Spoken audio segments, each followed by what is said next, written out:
One day series కోల్పోయిన team India ఇప్పుడు T20 సమరానికి సిద్ధమైంది. సొంత గెడ్డపై పొట్టి ప్రపంచ కప్ ముగింట ఈ సిరీస్ను ఆడబోతోంది. ఇవాళే తొలి టీ20 ఫైట్ నాగ్పూర్ వేదికగా జరగనుంది.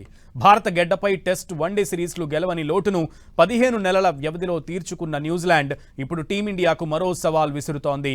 టీ20 ప్రపంచ కప్ ముంగిట జరిగేటువంటి చివరి సిరీస్ను ఆ జట్టుతోనే ఆడబోతోంది సూర్యకుమార్ సేన.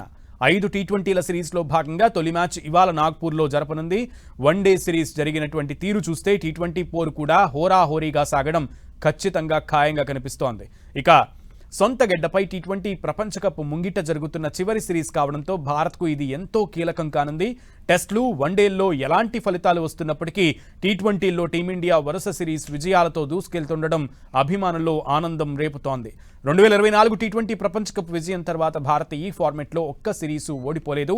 గత నెలలో దక్షిణాఫ్రికాను ఓడించిన సూర్యకుమార్ సేన అంతకు ముందు ఆస్ట్రేలియాను దాని సొంత గెడ్డపై మట్టి కరిపించింది. ఇదే ఊపులో కివీస్ను ఓడించి పొట్టి ప్రపంచ కప్నకు ఆత్మవిశ్వాసంతో సిద్ధం కావాలని అభిమానులు కోరుకుంటున్నారు.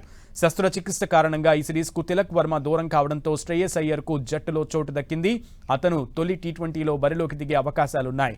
3 ఏళ్లకు పైగా టీ20లో ఆడని శ్రేయస్ ఇప్పుడు తుది జట్టులో ఎలా ఆడుతారన్నది ఆసక్తి రేపుతోంది.